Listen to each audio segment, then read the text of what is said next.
Hi there, Sharon Horne-Ellstrom here. Welcome to day 81 of our Be a Better You annual challenge. Today we are talking about communication, of course. This entire month we're focusing on communication and that area of the 9-part life framework that I've worked on and worked off of and shared with people since 2021. Prior to that, it was a 7-part life framework that I learned back in the 1980s. I know, I'm that old, been around that long.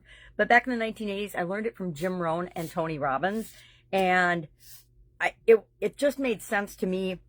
Back then, my life was kind of chaotic. Kind of chaotic is an understatement, but we all deal with what we get dealt with in this lifetime. And back then it was chaotic. I thought it was chaotic. It's even more chaotic now, which is why it's so important to have some kind of a framework or a model that you use to add a little bit of structure and understanding to your life so that you can create the life you want, not just have to live from day to day. So today we're talking about this life framework with respect to communication. And I kept this little graphic because I was talking to a coaching client of mine years ago now about this life framework and how he was asking questions about how it interacts and why is it important. And I think we were actually talking about communication because I just added communication and confidence to the model.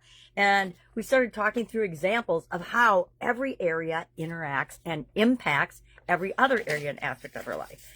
And that's our action item today, is to think about each of the 9 areas. And I'll show you how I do it. In my journal, my annual challenge journal, because I do one right along with you, I just list off the area that we're focusing on, which is communication, and then all the different areas of the life framework. And as I go about my day, I notice what's actually going on in my life, right? Because that's the most important. So if I am hungry, also known as hangry in my world, because if I get hungry, I get grumpy.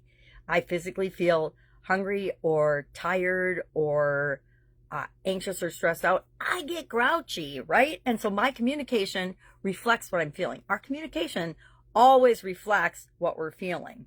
So I want to notice as I go about my day, am I having, did something stressful just happen? Happened yesterday, right? It hasn't happened yet today, but it happened yesterday. And I had to stop and take a deep breath and pay attention to what I was feeling in my body so that I could react in a way that wasn't how I was actually feeling inside, right? Because sometimes we don't want all of our feelings to show.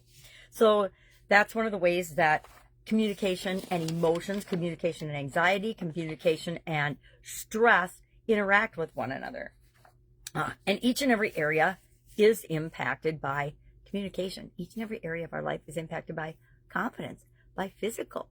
Isn't that interesting that every area is affected by and will impact how we show up in the world by every other area of our life? And I think that's why the life framework is so powerful, because it allows us to self-reflect and say, yeah, sometimes when I'm hungry, I react this way and I communicate in a really bad way. What am I going to do differently besides have a bite of something to prevent myself from doing that? Sometimes just being aware of our natural past tendencies allows us the ability to change and transform them now. So I have a bunch of examples of how physical well-being and communication interact with one another and each of the different areas and aspects of our life. Did a little write-up. It looks like it's a 4-page write-up. 1, 2, 3, 4. And I gave an example of, I used the name Quinlan because that's my granddaughter's name. It's just fun to share their stories. And other people don't like me sharing their real stories under their real name. And I get that, right? When you coach and consult people, they don't always want you to tell other people what's going on with them. Actually, they almost never want you to tell, because everybody's journey is a personal journey.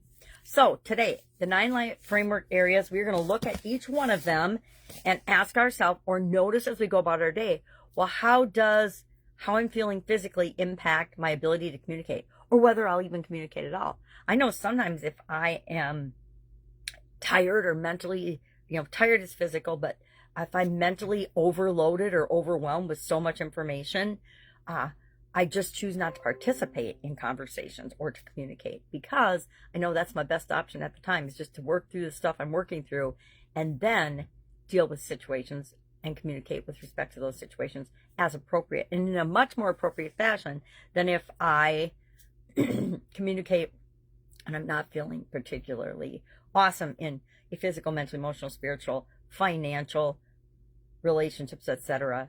area of my life. How many of us, when we're struggling in our relationships, have a really, really hard time communicating? Like pretty much every human being, right? Difficult conversations are called difficult conversations for a reason, because they're challenging, especially when we're struggling in a relationship or when we have to deliver bad news, etc. So that's our action item for today. I like to keep it simple on the weekends so that we can move through it faster, because usually our weekends are packed with all the other things we haven't gotten done yet this week. So wish you an awesome day. If I can help you in any way, please ask. Otherwise, have a great one, and I will, of course, be with you tomorrow.